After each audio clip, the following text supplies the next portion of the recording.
Olá, meus amigos do Supremo, sejam novamente bem-vindos. Vamos dar sequência ao nosso curso. Nesse bloco, trataremos de dois temas importantíssimos. Vamos conversar sobre financiamento de campanha e prestação de contas de campanha. Pessoal, primeira coisa que eu acho importante que fique claro quando a gente trata de financiamento de campanha, prestação de contas de campanha, é que não pode confundir esse financiamento de campanha com o financiamento partidário, que está na Lei 9.096 de 95. Não, agora a gente está falando do financiamento da campanha eleitoral propriamente dito, né?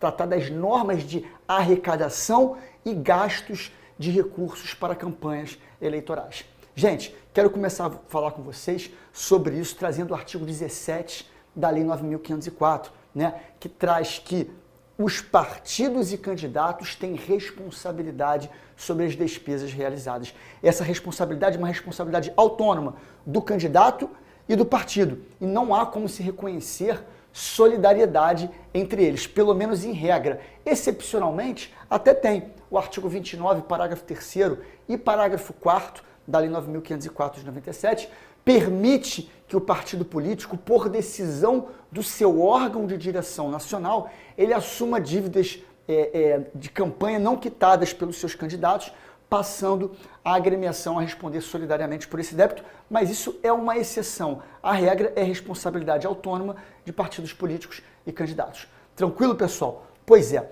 Um ponto importante quando a gente trata de financiamento de campanha é entender os limites de gastos de campanha. Para cada cargo eletivo existe uma limitação de gasto. Onde que está isso? No artigo 18 da Lei 9.504 de 97. O artigo 18 traz uma norma importantíssima alterada pela reforma de 2017, que diz: os limites de gastos de campanha são definidos em lei e divulgados pelo Tribunal Superior Eleitoral. Então, o limite de gasto de campanha para cada um dos cargos eletivos é sempre definido na lei. Sempre definido na lei. E vai ser divulgado pelo Tribunal Superior Eleitoral. E o que engloba, gente, esses gastos? Assim, o que está incluído, o que não está incluído nesse limite de gasto de campanha?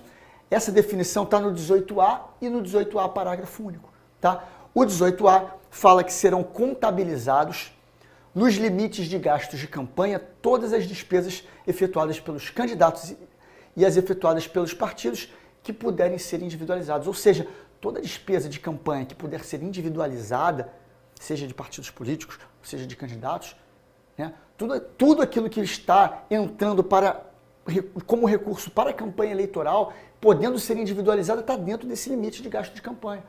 Por que tem isso, pessoal? Qual o objetivo de ter um limite de gasto de campanha? É justamente limitar a influência do poder econômico nas campanhas eleitorais. Tá? Então, por isso que todas as despesas que puderem ser individualizadas devem estar dentro desse limite de gasto de campanha. Todas, Bruno? Não. Sempre tem uma exceção, né, gente? Sempre tem uma exceção para dar trabalho, para a gente estudar, para ter que entender, para cobrar na prova. Né? E a exceção desse caso do limite de gasto de campanha são os honorários advocatícios e verbas referentes à contabilidade, consultoria, gastos advocatícios e gastos com consultoria de contabilidade. Essa exceção está no parágrafo único do artigo 18A, que fala que para fins disposto no caput, os gastos advocatícios e de contabilidade referentes à consultoria, assessoria e honorários relacionados à prestação de serviços em campanhas eleitorais, aí no final fala, não estão sujeitos a limites de gastos ou limites de que possam impor ao exercício de ampla defesa. Ou seja, dentro desse limite de gastos de campanha, não se inclui os gastos do partido político de candidato com honorários advocatícios, honorários consultoria de contabilidade. Tá bom, pessoal? Muito importante isso, artigo 18 e 18A, limite de gasto de campanha. E quem descumprir? Quem descumprir vai pagar a multa do 18B da Lei 9.504 de 97, multa equivalente a 100% da quantia que ultrapassar o limite estabelecido. Então, ultrapassou o limite estabelecido, multa de 100%, sem prejuízo de eventual apuração de abuso de poder econômico, claro, né? Se houver gravidade suficiente para afetar a legitimidade e a normalidade do pleito. Tranquilo, gente? Pessoal, em relação aos recursos que vão entrar para a campanha eleitoral, Quais são as principais fontes de recursos? Claro, a gente sabe que cada eleição, às vezes, se admite uma fonte nova de recursos, né? Colocam isso nas resoluções temporárias do TSE. Vamos estudar de acordo com o que teve nas eleições de 2020, que é o que a gente tem hoje, né? As principais fontes. Primeiro, recurso próprio do candidato. É um assunto que já foi muito polêmico, né? Quanto que poderia cada candidato gastar com recursos próprios? Já teve muita polêmica, hoje não tem mais. Está estipulado em lei, artigo 23, parágrafo 2º-A, que foi incluído pela reforma de 2019, Lei 13.878. O artigo 23, parágrafo 2º-A diz: o candidato pode usar recursos próprios em sua campanha até o total de 10% dos limites previstos para gastos de campanha no cargo em que concorrer. Ou seja, a gente acabou de ver que para cada cargo eletivo tem um limite de gasto de campanha. Né? O candidato pode usar recursos próprios em sua campanha até o total de 10% dos limites do gasto, né, de campanha para qual o cargo que ele vai concorrer, porque esse limite varia de acordo com o cargo. Então, no caso de recurso próprio, ele pode gastar 10% do limite do cargo para o qual ele vai concorrer. Recurso próprio é isso. Já teve muita polêmica, já teve várias interpretações, mas agora está na lei, não tem mais mistério. Então, 23, parágrafo 2º-A, traz a regra sobre os gastos com recursos próprios. Doação de pessoa física é uma origem muito comum de recursos para campanhas eleitorais. A gente vai estudar com profundidade daqui a pouco os limites, né, para a pessoa física doar para campanhas eleitorais. E aí tem outras menores, né, não tão comuns, mas que acontece também. Doação de outros políticos, de outros partidos políticos e de candidatos, comercialização de bens ou serviços e promoção de eventos. Está no 23, parágrafo 4º, inciso 5º da Lei 9.504. Receitas decorrentes de aplicação financeira dos recursos da campanha. Né? O dinheiro está sendo aplicado, você pode usar a receita daquela aplicação também para a campanha. Essa também é uma fonte comum de recursos para a campanha, pode ser utilizado. E os recursos próprios de partidos políticos. Lembrando que os recursos próprios dos partidos políticos, que estão no artigo 15, inciso 5º da Resolução 23.607 de 2019, é o que valeu para as últimas eleições. Nesse caso, quando o partido utiliza recursos próprios, é imprescindível que seja identificada a origem, tá? E que esses recursos têm que ser provenientes de uma das fontes que estão estabelecidas nas resoluções do TSE. E aí pode ser fundo partidário, fundo especial de financiamento de campanha, doação de pessoas físicas, contribuição de filiados e outros, tá?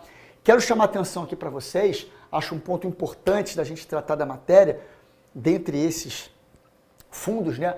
O Fundo Especial de Financiamento de Campanha, que está previsto no artigo 16C da Lei 9.504. Tá?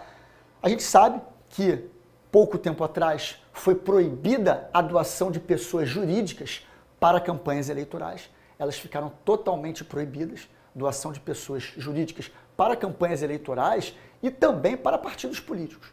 Né? Com essa proibição, ação direta de inconstitucionalidade 4.650, precisou-se pensar em alternativas para o financiamento de campanhas eleitorais. E foi estabelecido o Fundo Especial de Financiamento de Campanha, FEFC, é a senha que o pessoal costuma usar.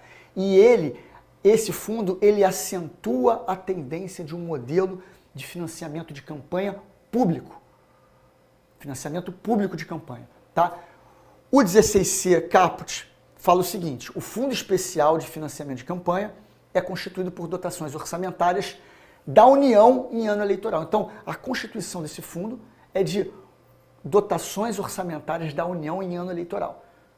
Tá? Como é que funciona o pagamento desses recursos para os partidos políticos para que eles utilizem essa verba nas campanhas eleitorais?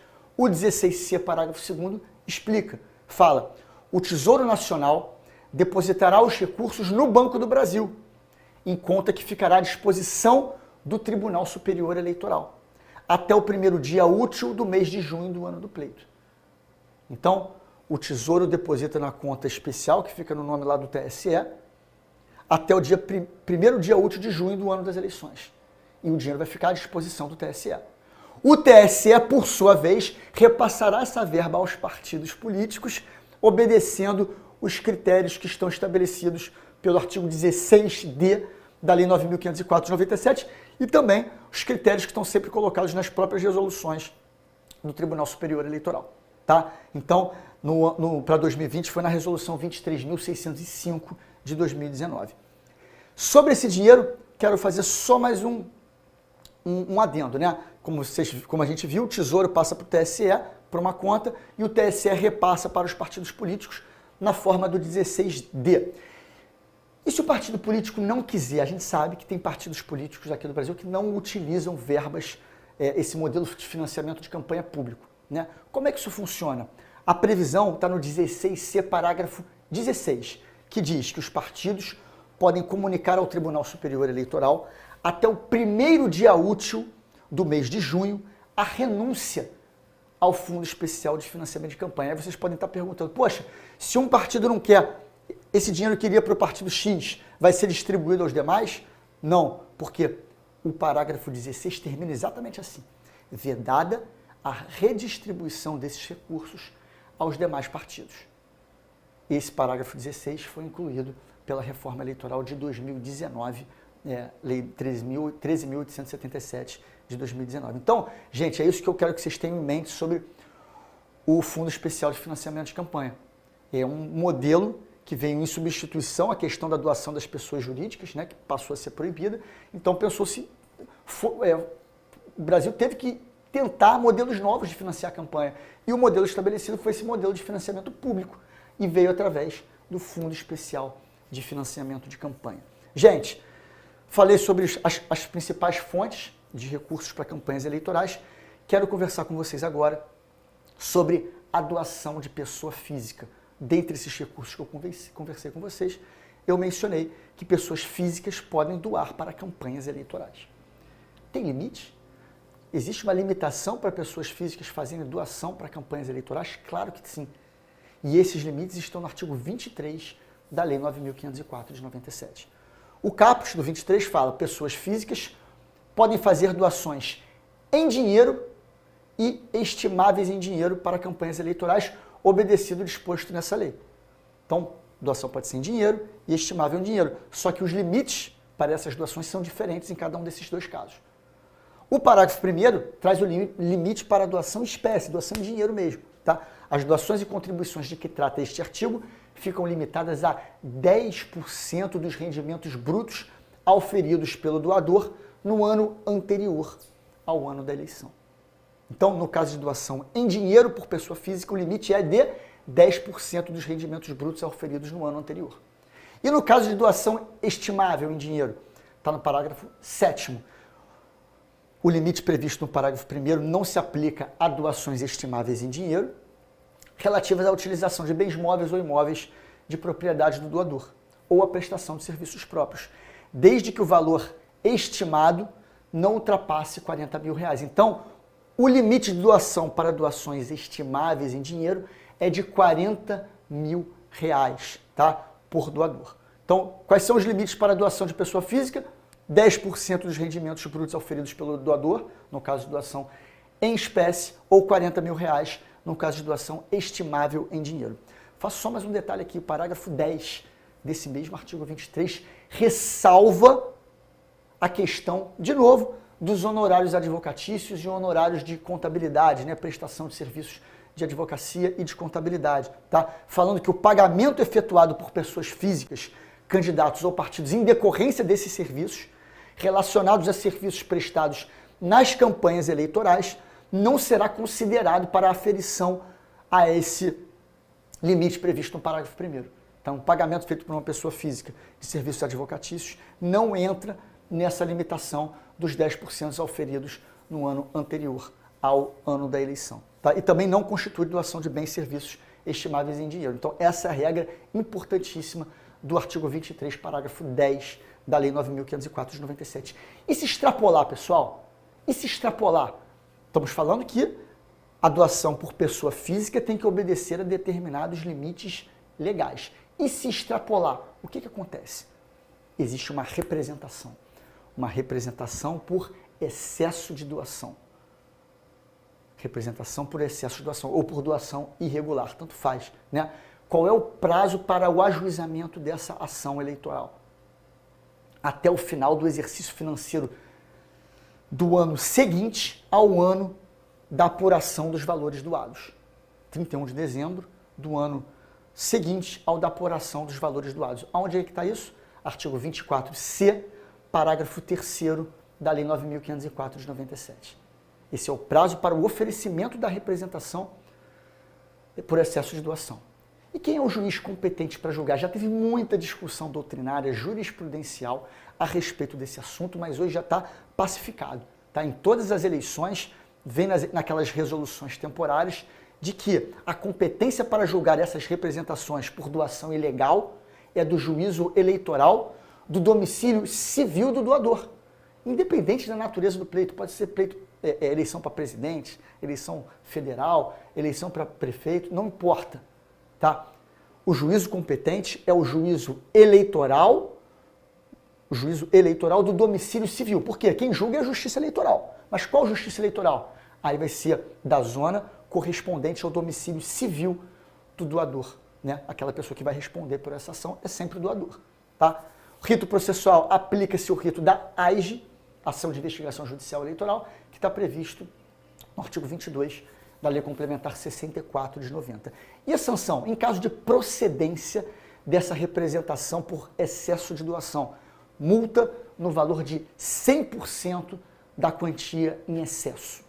Multa no valor de 100% da quantia em excesso. Então, viu qual é a quantia em excesso? 100%, artigo 23, parágrafo 3º da Lei 9.504 de 97. Aí muita gente me pergunta, poxa, Bruno, eu sei que tem uma causa de inelegibilidade decorrente dessa procedência de representação. Pois é, verdade. Né? O juiz eleitoral, quando ele julga essa representação por doação ilegal, né, doação acima dos limites, ele não faz nenhuma referência à inelegibilidade. Não faz referência à inelegibilidade. Tá? No entanto, a inelegibilidade aqui é um efeito da condenação, é um efeito secundário, é um efeito anexo da condenação.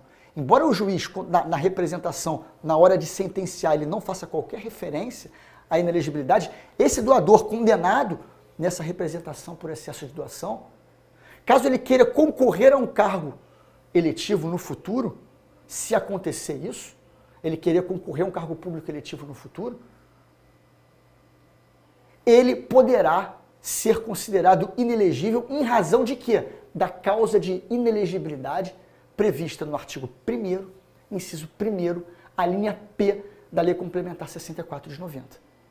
No entanto, o próprio Tribunal Superior Eleitoral tem entendido que só vai incidir essa causa de inelegibilidade ao doador condenado se for uma doação ilegal contundente, que tenha repercussão no processo eleitoral, grave a ponto de afetar a normalidade e a legitimidade do pleito.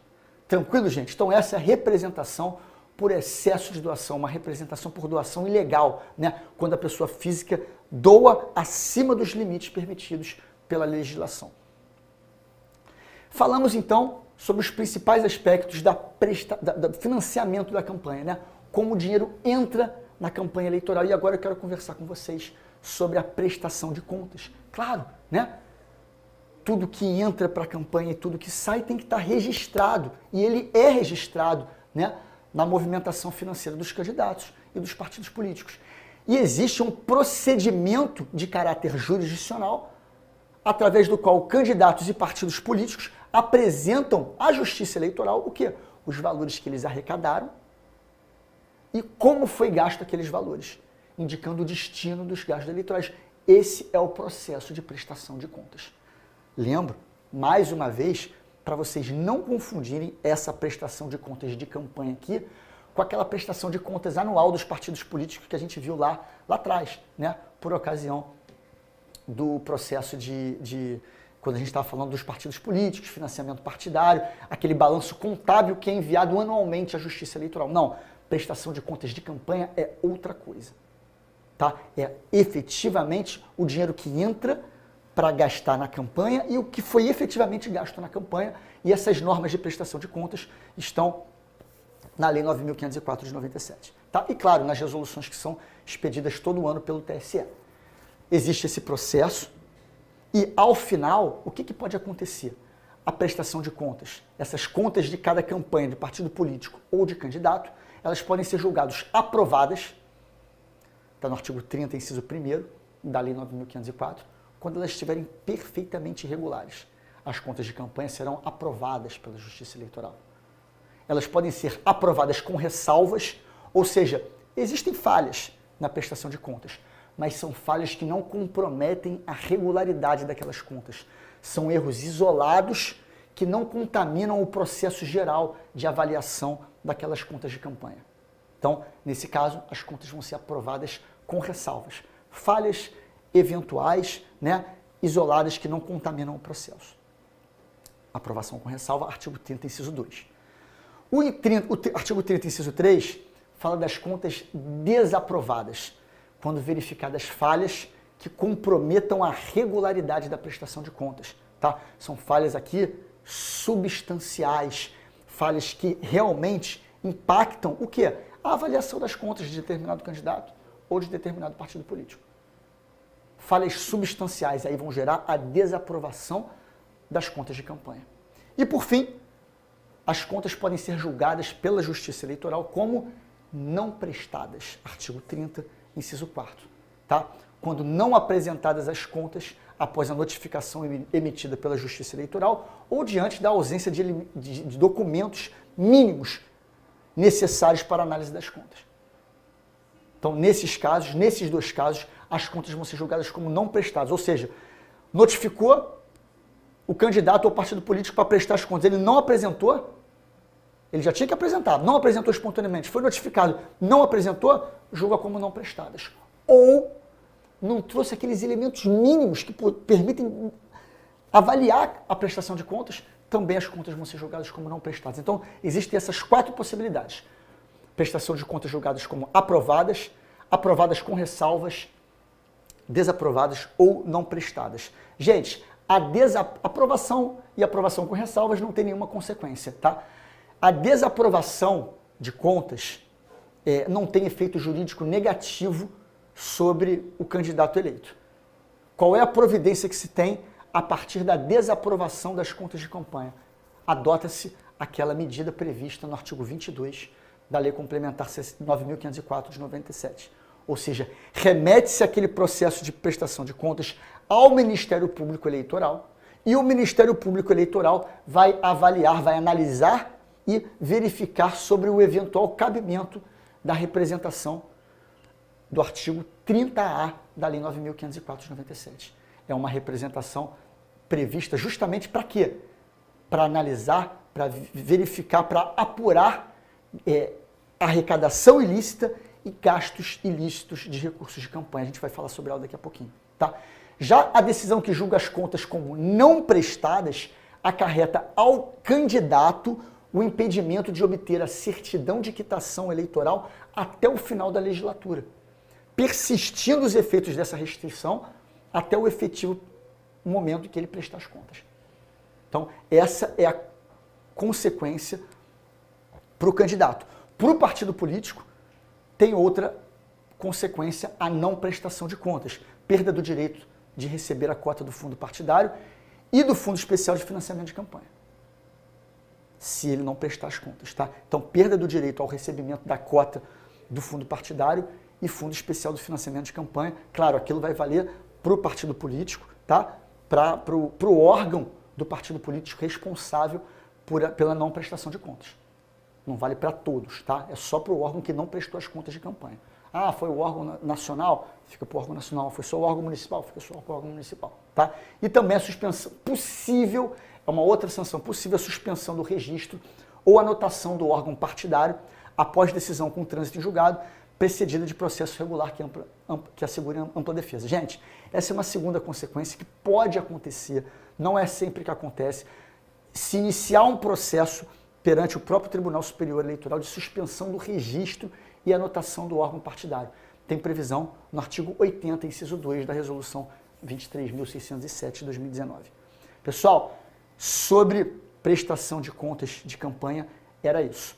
Tá? Falamos então sobre financiamento da campanha, prestação de contas, e agora para finalizar esse nosso bloco, vamos tratar de uma ação eleitoral. Vamos tratar de uma ação eleitoral. A representação por captação e gastos ilícitos de recursos. É muito importante essa representação. E ela cai em prova. Por isso que eu fiz questão de trazer ela logo agora. Por quê? A gente acabou de estudar o financiamento de campanha e a prestação de contas de campanha. Não faria sentido eu deixar para estudar essa ação eleitoral aqui lá na frente, junto com as demais ações eleitorais. Não, quis trazer agora para vocês entenderem que ela é feita no contexto do processo de prestação de contas. Tá? Então, vamos estudar essa ação, é uma ação de combate a ilícitos eleitorais, artigo 30A da Lei 9.504 de 97. Vamos ao 30A.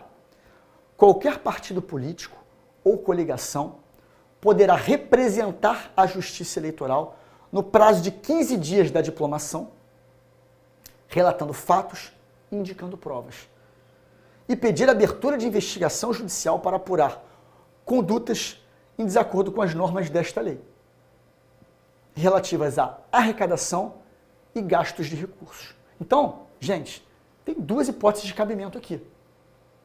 Essa ação eleitoral cabe para quê? Para captação ilícita de recursos para a campanha ou para gastos ilícitos de campanha. Então são essas duas possibilidades que podem gerar o ajuizamento dessa representação do artigo 30A.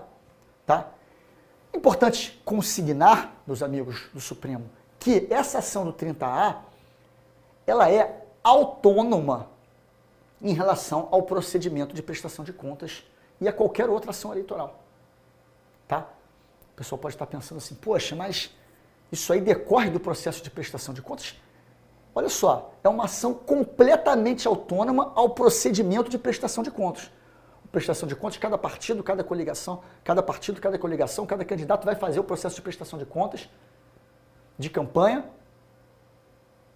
tá? No entanto, o que acontece? Essa prestação de contas aqui, essa representação aqui é um procedimento autônomo. É claro que o procedimento de prestação de contas, ele vai ser um importante instrumento para o manuseio dessa representação. Porque a gente verifica as falhas, a gente verifica a captação ilícita de recursos e os gastos ilícitos de recursos a partir do processo de prestação de contas. Então, claro que o processo de prestação de contas é um importante instrumento para o manuseio dessa ação eleitoral, mas é importante consignar que são procedimentos autônomos. Tá bom? Então, essa representação do 30A é autônoma ao processo de prestação de contas e também às demais ações eleitorais. Qual o bem jurídico tutelado por essa representação? Proteção das normas relativas à arrecadação de recursos e gastos ilícitos de recursos. Tá? A violação dessas normas importa em quê? Quebra da isonomia entre os candidatos que estão concorrendo aos cargos públicos eletivos. Então, quem pode propor essa ação eleitoral, essa representação do artigo 30A? Vocês vão ver que a lei, acabei de ler lá, o artigo 30A, ele só menciona como legitimados ativos o partido político e a coligação.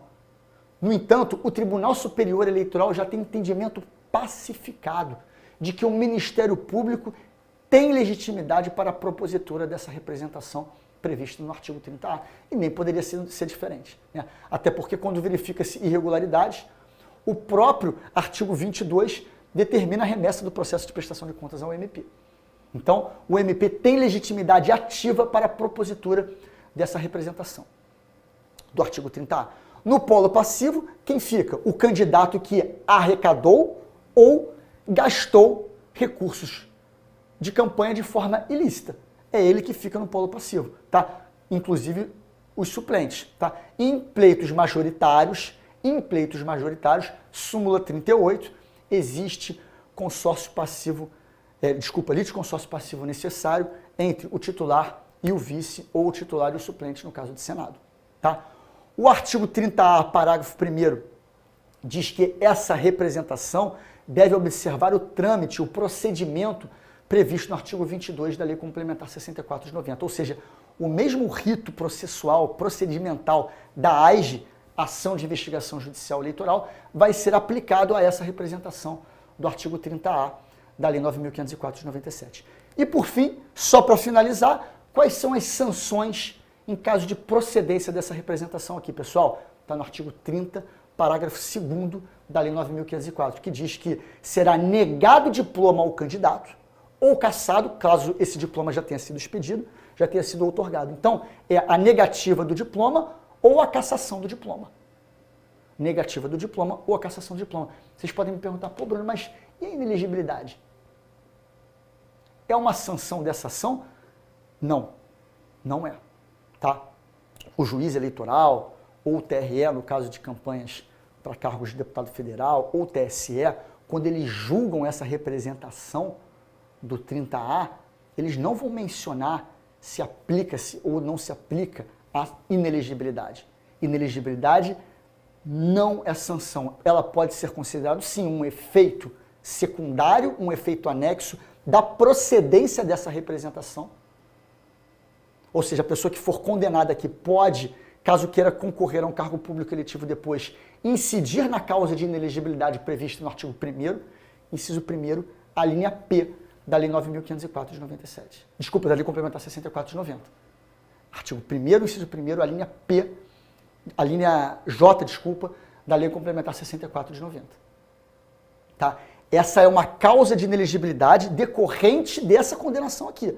Mas o juiz, quando julga procedente uma representação do 30A, ele não vai fazer qualquer menção a essa sanção de inelegibilidade. É um efeito anexo, é um efeito secundário, uma decorrência dessa procedência aqui.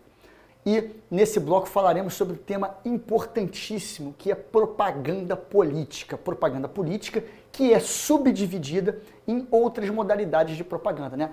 A propaganda política, ela tem uma divisão em propaganda partidária, intrapartidária, eleitoral e institucional. A propaganda institucional, muitos autores não consideram como uma modalidade de propaganda política. Mas de tanto os políticos se utilizarem desse espaço de propaganda institucional para fazer propaganda eleitoral, a gente acaba estudando nessa modalidade, mas a gente vai falar sobre propaganda institucional quando estiver falando sobre as representações por condutas vedadas aos agentes públicos. Tá? Propaganda partidária, por outro lado, não existe mais. Tá? Por quê? Propaganda partidária existiu até a reforma eleitoral de 2017. Na reforma de 2017 ela foi extinta. Tentaram trazê-la de volta na reforma eleitoral de 2019. O Congresso aprovou a reforma com a volta da propaganda partidária. Tá? O presidente vetou e o veto foi mantido. Então, hoje não temos propaganda partidária em nossa legislação. Tá? Sobrou, vamos falar sobre o que nesse bloco aqui? Propaganda intrapartidária e propaganda eleitoral. Gente, propaganda intrapartidária é só um dispositivo que vocês têm que saber, que é o 36, parágrafo 1º da Lei 9.504 de 97, que diz o seguinte: ao postulante, a candidatura a cargo eletivo é permitida a realização na quinzena anterior à escolha pelo partido de propaganda intrapartidária com vista à indicação de seu nome, vedado o uso de rádio, televisão e outdoor. Gente, o período para a realização dessa propaganda intrapartidária se inicia 15 dias antes da data definida pelos partidos para a realização da respectiva convenção partidária. A gente sabe, né, a convenção partidária pode ser realizada entre 20 de julho e 5 de agosto. Quando marca a data da convenção partidária, nos 15 dias anteriores, pode realizar essa propaganda intrapartidária, na qual os filiados, alguns dos filiados, eles querem fazer propaganda para serem escolhidos pelos demais para poder concorrer por aquele partido na eleição de outubro. É esse o objetivo da propaganda intrapartidária, ser escolhido dentro do próprio partido para concorrer a um cargo público eletivo nas eleições daquele ano. Essa é a propaganda intrapartidária. Vocês podem estar se perguntando, mas por que não pode, Bruno? Rádio, televisão e outdoor. Porque a propaganda intrapartidária tem que ser dirigida a quem? Somente aos filiados do partido político, aos convencionais do partido político. Se a propaganda intrapartidária extrapola os limites partidários, ela é considerada uma propaganda ilegal, uma propaganda irregular, principalmente quando houver o pedido explícito do voto do eleitor. Então, ela é uma propaganda que tem que ser dirigida aos filiados. Para quê? Para que esses filiados votem nesse outro filiado para ele concorrer pelo partido. Quando uma propaganda é feita no rádio, na televisão, no outdoor, ela vai atingir o eleitorado em geral, o que é proibido aqui. Então não pode rádio, não pode TV, não pode outdoor e nenhum outro meio de comunicação que atinja o eleitorado em geral. Tá? O desvirtuamento dessa propaganda intrapartidária, se ela for endereçada ao eleitorado em geral, caracteriza uma propaganda eleitoral antecipada. Por quê? Porque nesse período aqui, 15 dias antes da convenção partidária, não pode ter propaganda eleitoral ainda. Se determinado candidato faz uma propaganda direcionada ao eleitor, nesse período, é uma propaganda eleitoral antecipada, sujeitando o infrator à sanção prevista no artigo 36, parágrafo 3º da Lei 9.504 de 97. Tranquilo? Gente, sobre propaganda intrapartidária, só isso aqui que vocês precisam saber. Ela não pode ser destinada ao eleitorado em geral. Vamos agora tratar, daqui até o final da aula, sobre propaganda eleitoral. Propaganda eleitoral, ao contrário da intrapartidária, que é só para ser escolhido pelo partido, a propaganda eleitoral ela é elaborada pelos partidos políticos e candidatos com qual finalidade? Captar o voto do eleitorado. Captar o voto do eleitorado. Quando que pode começar a ser realizada essa propaganda eleitoral? Só se admite propaganda eleitoral após o dia 15 de agosto do ano das eleições, artigo 36, caput, da Lei 9.504 de 97. Após o dia 15 de agosto do ano da eleição, pode realizar o quê? Propaganda eleitoral.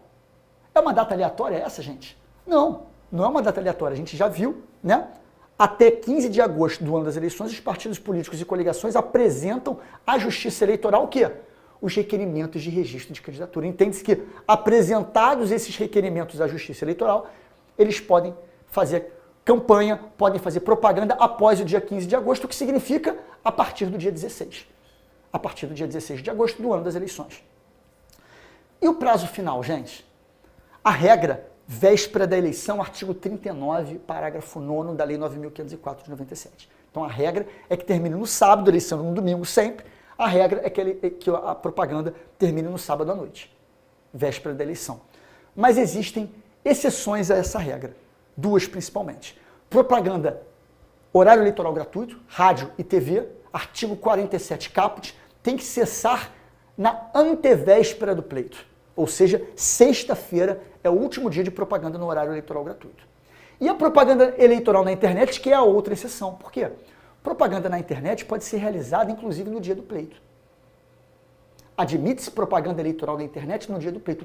O que não pode? E aí eu peço para vocês anotarem e peço para vocês terem máxima atenção.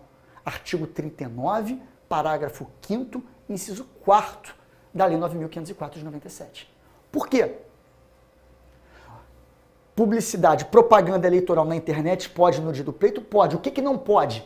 O que não pode é a publicação de novos conteúdos ou impulsionamento de conteúdo de aplicações da internet, do 57B, no dia do pleito.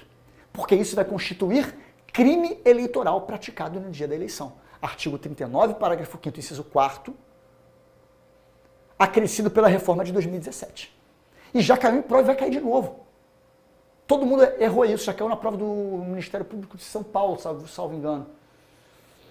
Gente, vai cair mais. Então, 39, parágrafo 5º, inciso 4º. 39, parágrafo 5º é o dispositivo que trata de alguns crimes cometidos no dia da eleição e, dentre eles, é justamente a publicação de novos conteúdos ou o impulsionamento de conteúdos na internet.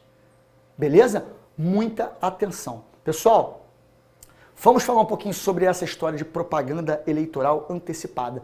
Primeira divergência que tem, doutrinária e até jurisprudencial, hoje em dia já está pacificado na jurisprudência, mas já teve, é a partir de quando a gente pode considerar uma publicidade extemporânea, uma propaganda extemporânea, uma propaganda antecipada. Tá? O Tribunal Superior Eleitoral e a doutrina majoritária entende que a propaganda eleitoral pode ser verificada a qualquer tempo, inclusive no ano anterior ao ano das eleições. Se for realizada propaganda eleitoral com pedido explícito de voto, até no ano anterior ao ano das eleições pode ser considerada, sim, uma propaganda eleitoral, sujeitando o infrator à multa do artigo 36, parágrafo 3º da Lei 9.504 de 97. Tem uma doutrina minoritária que entende que não, que é só a partir do ano das eleições. dentre os autores, temos o prestigiado José Jairo Gomes. Ele defende isso, é um posicionamento minoritário, mas como ele é um autor, talvez o autor mais prestigiado de direito eleitoral, é importante eu dizer isso para vocês. Ele tem um posicionamento de que só considera propaganda eleitoral antecipada a partir do ano das eleições. Se for antes disso, nem se considera uma irregularidade. E no passado, o Tribunal Superior Eleitoral reconhecia como propaganda antecipada qualquer forma de promoção pessoal ocorrida tanto no ano da eleição como no ano anterior, mas antes do dia 15 de agosto, antes do dia 16 de agosto, era reconhecida como uma propaganda eleitoral antecipada. Esse entendimento foi modificado a partir de 2015. Não digo modificado, mas foi flexibilizado a partir da introdução pela Lei 13.165 de 2015, do artigo 36A, na Lei 9.504 de 97. O 36A flexibilizou o conceito de propaganda eleitoral antecipada, dizendo o seguinte: não configura propaganda eleitoral antecipada desde que não envolva um pedido explícito de voto, a menção à candidatura, a exaltação das qualidades pessoais dos pré-candidatos e os seguintes atos que poderão ter cobertura dos meios de comunicação social, inclusive via internet. E aí vem vários incisos de atos que são permitidos, que podem ser realizados no período pré-eleitoral. Então houve sim uma flexibilização do conceito de propaganda eleitoral antecipada. Hoje, se não houver o pedido explícito do voto do eleitor, pode isso tudo, pode menção à candidatura, pode exaltação das qualidades pessoais dos pré-candidatos e todos esses atos previstos nos incisos do artigo 36A. Muito importante vocês ficarem atentos a isso. E vocês podem perceber isso nas eleições, né? As campanhas têm começado antes do período permitido, só que os candidatos tomam o seguinte cuidado de não fazer o pedido explícito do voto do eleitor, porque isso sim vai acarretar na multa por propaganda extemporânea. Tá, gente? Leiam todo o 36A da Lei 9.504, é um dispositivo importantíssimo e que pode ser cobrado na prova de vocês. Esse entendimento trazido pelo 36A já repercutiu na jurisprudência. Vou mostrar para vocês aqui um acórdão. Olha só. Esse ponto 4 aí. Com a regra permissiva do 36A, retirou-se do âmbito da caracterização da propaganda antecipada a menção à pretensa candidatura, a exaltação das qualidades pessoais dos pré-candidatos e outros atos que poderão ter cobertura dos meios de comunicação, inclusive via internet, desde que não haja o quê? Pedido expresso do voto. Tá, gente? Então, atenção, esse é o entendimento hoje do TSE. Só quero fazer aqui uma ressalva importante, porque teve um determinado acórdão em que se modificou esse entendimento pelo menos um pouquinho em relação aos outdoors. Qual foi?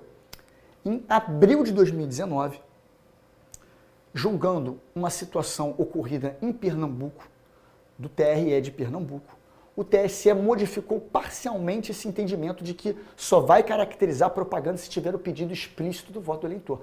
Modificou parcialmente, tá? Parcialmente. Vou colocar o acórdão aqui na tela para vocês entenderem o que eu estou falando. Olha só. O Tribunal Superior Eleitoral concluiu na sessão plenária, né? Vou botar aqui, adiantar um pouquinho.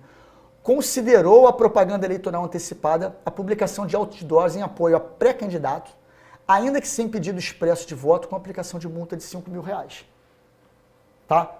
Qual era o caso concreto, pessoal? Manuel Jerônimo instalou 23 outdoors em diversos municípios do entorno de Recife. Esse outdoor tinha a imagem de pré-candidato dele e os dizeres: Manuel Jerônimo, o defensor do povo. Seus amigos se orgulham por sua defesa pelos invisíveis. Tá? Esse foi o caso concreto que se apresentou ao Tribunal Superior Eleitoral. Tá? Só que o que acontece? O outdoor é um meio inidôneo, ou seja, mesmo no período permitido, você não pode fazer propaganda eleitoral em outdoor. É proibida a propaganda em outdoor. Então, com base nesse entendimento, o Tribunal Superior Eleitoral entendeu que propaganda eleitoral em outdoor extemporânea, feita fora do período permitido, pode acontecer ainda que não exista o pedido explícito do voto do eleitor. Vou ler aqui, ó. Entendo que é irrelevante para a caracterização do ilícito que se configura pelo meio inidôneo. Qual é o meio inidôneo? O uso de outdoor. A formulação de forma concorrente do pedido explícito de voto. Os dois ilícitos guardam autonomia, inclusive quanto à tipificação. Tá? Então entendeu o TSE que mesmo sem o pedido explícito de voto, como se tratava de uma propaganda realizada por meio inidôneo fora do período permitido, que se caracterizaria sim a propaganda eleitoral extemporânea e, no caso concreto, foi imputada e mantiveram e foi colocada a multa de R$5.000. Tá? Foi um recurso do Ministério Público Eleitoral julgado pelo TSE. Tá? Foi um julgamento apertado por 4-3, mas sim, pelo menos em relação ao outdoor, pode configurar propaganda eleitoral antecipada, mesmo sem o pedido explícito de voto. Ficou isso caracterizado através desse julgado que eu mostrei para vocês, RESP 0600-22731. Beleza, pessoal? Então, praticou a propaganda eleitoral antecipada, vai responder na forma do artigo 36, parágrafo 3º, que fala: a violação ao disposto neste artigo sujeitará o responsável pela divulgação da propaganda, né, quem divulgou a propaganda efetivamente, e, quando comprovado o prévio conhecimento, quando se comprova o prévio conhecimento, né, do beneficiário? O candidato. Né? Então, o beneficiário é o candidato. Para punir o candidato, tem que ter prova do prévio conhecimento. E aí o prévio conhecimento pode se comprovar nos termos do artigo 40b, parágrafo único, né? Tem que comprovar, né, o beneficiário, o candidato, para ele ser sancionado por essa propaganda, tem que comprovar que ele de alguma forma anuiu ou participou dessa conduta da propaganda eleitoral antecipada. Tá? Então, esse é o prévio conhecimento, ele tem que ter tido conhecimento daquela propaganda que foi colocada. Tá? Então, a violação do disposto nesse artigo sujeita o responsável e o beneficiário, quando comprovado o prévio conhecimento, multa no valor de R$5.000 a R$25.000 ou equivalente ao custo da propaganda se este for maior. Tranquilo, pessoal? Então, estudamos propaganda eleitoral antecipada. Quero conversar com vocês agora sobre propaganda em bem público. Por quê? O artigo 37 caput veda completamente a propaganda eleitoral em bem público, em bem cujo uso dependa de cessão ou permissão do poder público, em bens de uso comum. Então, o 37 proíbe divulgação de propaganda de qualquer natureza nesses três tipos: propaganda em bem público, em propaganda cujo uso dependa de cessão ou permissão do poder público, em propaganda de bem de uso comum. Propaganda em bem público, ou seja, você não pode ter propaganda dentro de um hospital público, uma universidade pública, né? Propaganda numa delegacia de polícia, dentro do Ministério Público, dentro do fórum, não pode. Tá? Não pode ter propaganda em bem público. Também não pode ter propaganda em bem cujo uso dependa de cessão ou permissão do poder público. Por exemplo, um taxista não pode distribuir folhetos dentro do seu táxi. Tá? E por fim, temos a vedação também no 37 de propaganda em bens de uso comum. E aí a definição de bem de uso comum está no artigo 37, parágrafo 4º. São aqueles definidos pelo Código Civil e aqueles onde há acesso incondicionado à população em geral. Tá? Então, o próprio 37, parágrafo 4º, que define o bem de uso comum, ele dá vários exemplos, né? Cinemas, lojas, templos, igrejas, ginásios, estádios. Tá? Então, qual é o entendimento correto sobre propaganda em bem de uso comum? Tá? O bem de uso comum, gente, é aquele em que há possibilidade de acesso incondicionado à população em geral, ainda que seja um bem de propriedade privada. Um cinema é um bem de propriedade privada. Mas tem acesso incondicionado à população? Tem. Um teatro, um estádio, né? Às vezes o estádio pode ser privado, às vezes pode ser público, mas enfim, um ou outro, né? Se for, é proibida de qualquer forma, ou como propaganda em bem público, ou como propaganda em bem de uso comum.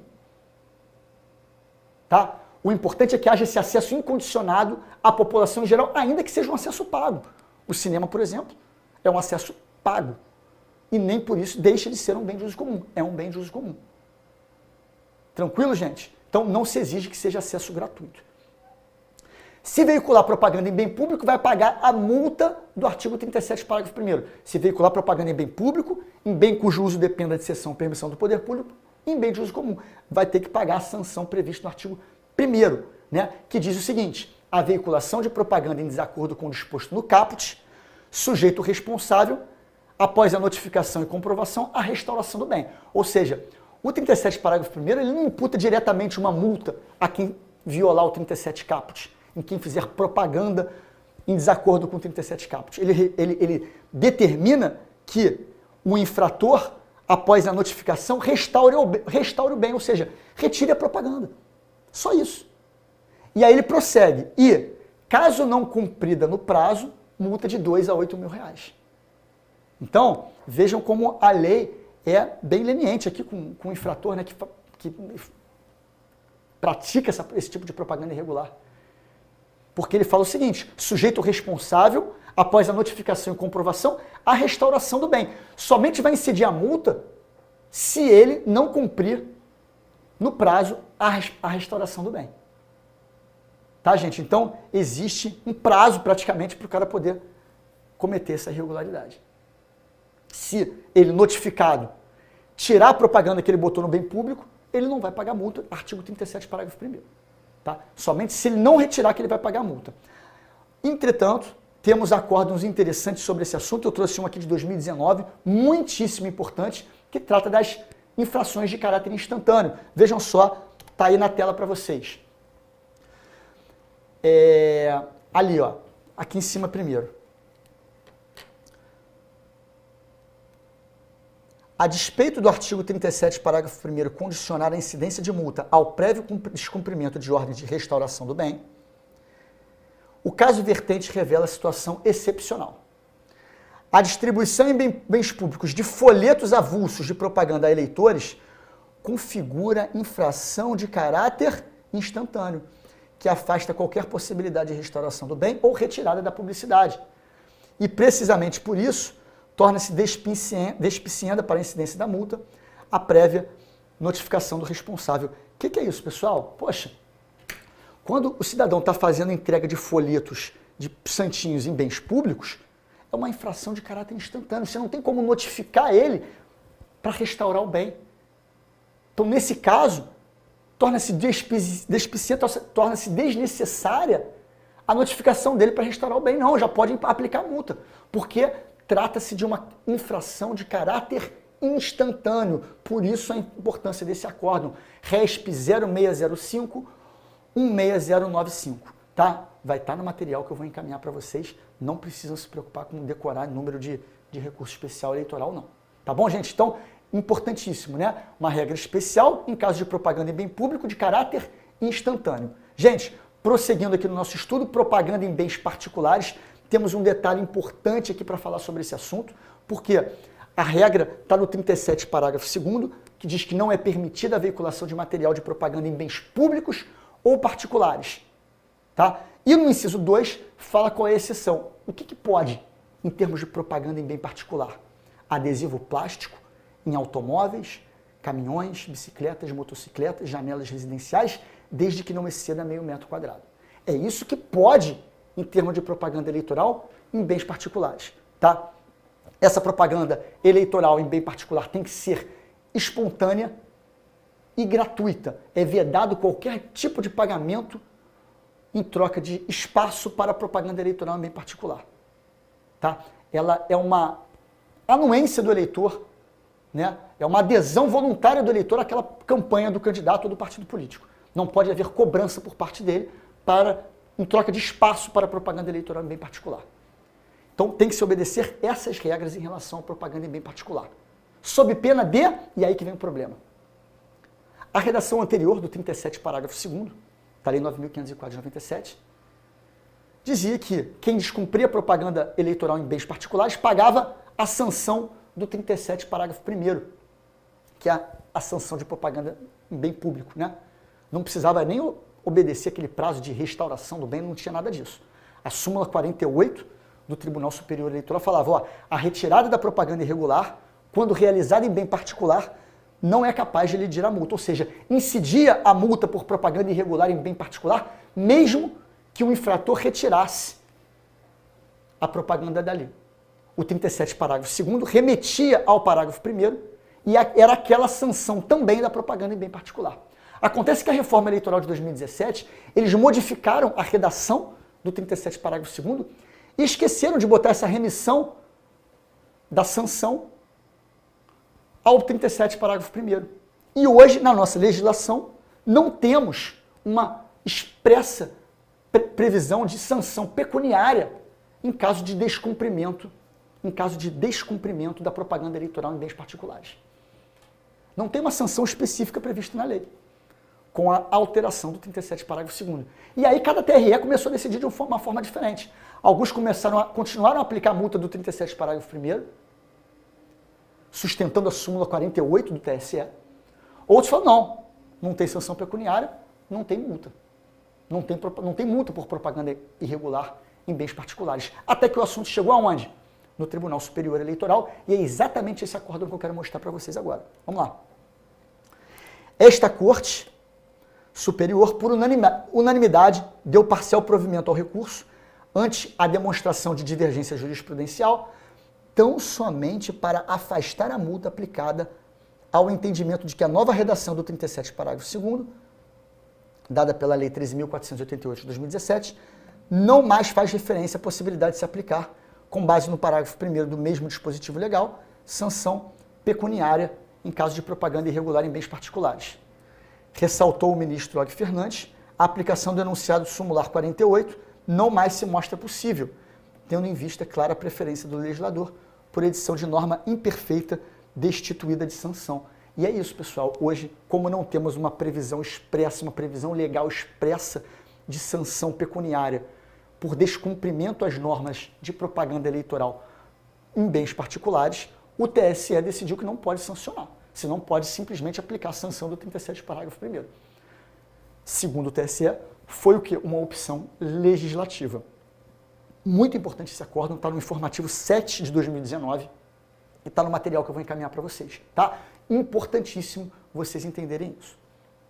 Gente, já caminhando para o fim dessa aula, quero tratar com vocês sobre dois aspectos importantes. Claro que propaganda eleitoral, a gente tem diversas modalidades e é impossível a gente tratar nesse curso, embora seja um curso de 10 horas de aula, sobre todas as modalidades de propaganda eleitoral. Tá? Então vocês vão ler lá propaganda eleitoral na internet, horário eleitoral gratuito, propaganda na imprensa escrita, e qualquer dúvida que vocês tenham, é só entrar em contato comigo através do Instagram, @profbrunogaspar, tá? Sem problema nenhum. O que eu acho importante que não pode deixar de ser falado agora? Alguns aspectos processuais relacionados ao descumprimento das normas de propaganda eleitoral. Tá? Temos a súmula 18, que é importantíssimo, e o rito processual do artigo 96 e seguintes da Lei 9.504 de 97. Tá? Antes de falar do rito processual, quero falar com vocês da súmula 18 do Tribunal Superior Eleitoral, que diz: conquanto investido de poder de polícia, não tem legitimidade o juiz eleitoral para, de ofício, instaurar procedimento com a finalidade de impor multa pela veiculação de propaganda eleitoral em desacordo com a Lei 9.504 de 97. Então, gente, o que é isso? O juiz eleitoral ele tem poder de polícia? Tem. Artigo 41, parágrafo 1º, parágrafo 2º. O que é o poder de polícia? Os juízes eleitorais são investidos desse poder de polícia e é um poder capaz de fazer cessar uma propaganda irregular, uma propaganda ilegal. Né? O juiz pode mandar arrancar uma placa, pode mandar retirar um outdoor que esteja com propaganda ilícita, mas jamais ele pode instaurar um procedimento com a finalidade de aplicar uma multa. O juiz não pode chegar e aplicar as multas. Ah, vou aplicar aqui a multa para você por propaganda em bem público. Não é assim. Não é assim. Tá? Ele pode exercer o poder de polícia, fazendo cessar irregularidades. Isso está no artigo 41, parágrafo 2º. Ó. O poder de polícia se restringe às providências necessárias para inibir práticas ilegais, vedada a censura prévia sobre o teor dos programas a serem exibidos na televisão, no rádio e na internet. Então, juiz eleitoral tem poder de polícia no âmbito da propaganda? Tem. Para fazer cessar ilegalidades ocorridas naquele âmbito. Mandar retirar um outdoor, mandar arrancar uma placa, mas ele não pode impor multa, essas multas que a gente está vendo aqui, por propaganda em bem público, propaganda antecipada, propaganda irregular na internet, impor multa. Para ele impor multa, ele só pode se houver um devido processo legal. É exatamente o teor dessa súmula 18 do TSE, que é uma das súmulas mais importantes e das que mais caem em prova. Tá? Se ele quer impor multa, tem que seguir o procedimento previsto no artigo 96 e seguinte da Lei 9.504 de 97. É uma representação que pode ser ajuizada por partido político, coligação, candidato e Ministério Público. Existe um rito sumaríssimo nos parágrafos do artigo 96, né, um rito todo com prazos curtos, de 24 a 48 horas. E esse rito se aplica nas representações por propaganda antecipada, propaganda em bem público, propaganda em bem particular. Claro que hoje a propaganda bem particular, como nós já vimos, não tem uma sanção pecuniária, mas propaganda irregular na internet e várias modalidades de propaganda irregular vai sempre se utilizar desse rito do artigo 96. Tá?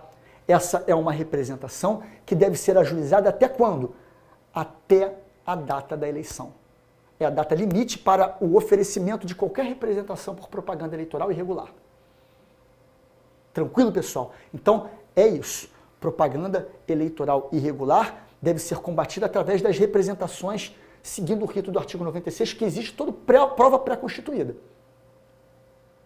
Tá? E a súmula 18 fala, olha só, o juiz pode retirar as propagandas irregulares, mas a imposição de multa depende do devido processo legal. Tranquilo? Gente, com isso nós encerramos o bloco. Muito obrigado pela atenção de vocês. Eu volto daqui a pouquinho.